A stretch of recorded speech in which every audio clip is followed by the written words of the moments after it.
Okay, so bear with me. I know this shot is incredibly flat. I did it on purpose. I upgraded a little bit and I got a handy dandy little recorder. So I just want to really quickly talk about the problems I had when making this shot and things I could do better and the limitations I had.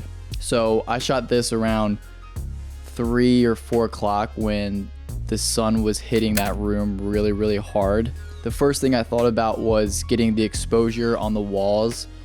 I needed the exposure to go way down because the contrast ratios were all out of whack.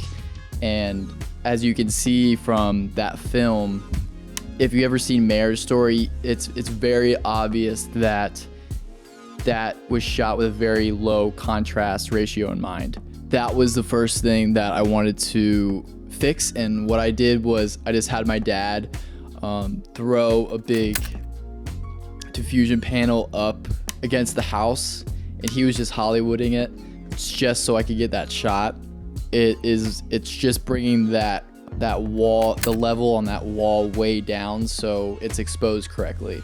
Another thing that I talked about before was I also obviously used a ND filter for this shot to bring everything a little bit down, and I talked about this in the day versus night video. You can notice in this shot the outside is exposed correctly. Yes, it is a little bit hot, but there's not much I could do about that. I need bigger lights to really bring those levels down, but putting an ND filter on will obviously bring all of the interior ambiance light way down, so it was very, very dark. To combat the exposure inside, you need to use lights, obviously.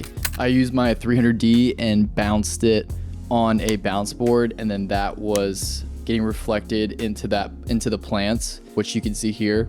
And that gave it like a nice non-sourcey light that wasn't super directional, because obviously this is a very soft shot.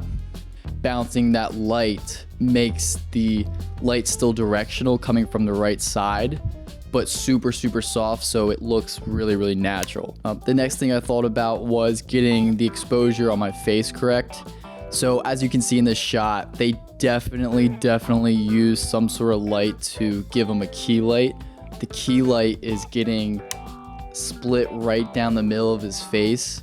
And it's still very, very soft. That's one thing that I could have done a little better with this. Was it seems like the contrast on his face is a little bit more than in my shot.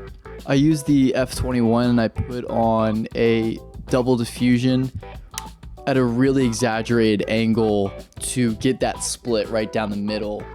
So I'm not getting much exposure from that light on the other side of my face. And it looks pretty good. It's a little bit too soft, and I could have used a single grid, or just use the light, or just use no diffusion, to be honest, because this light is really, really soft in general. So I got that going and it looked pretty good. It looked really, really close. And the third light I used was the MC, just to fill in the shadows a little bit.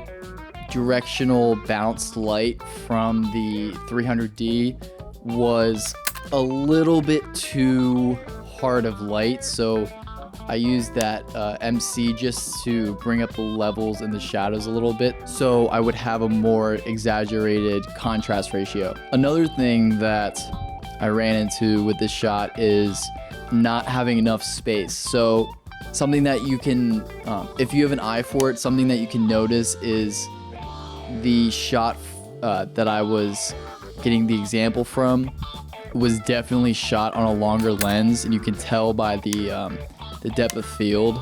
That room that I shot in was really, really small, so I couldn't get the camera back far enough so I could put a 70mm on, which I wish I had enough space, but it looks good enough to me.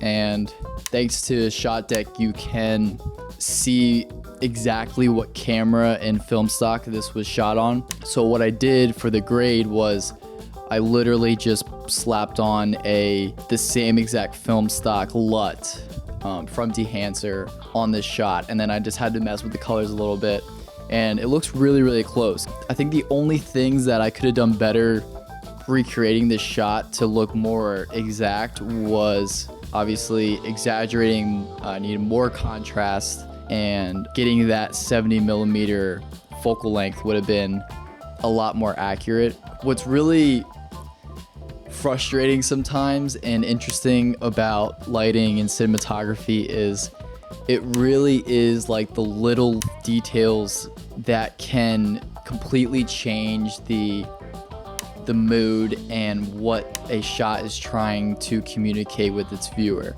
Like always, I'll leave the lighting plot in the description below so you guys can check that out. And that's all I really wanted to talk about this week. That's gonna be it for this week's video, and I'll see you guys next week.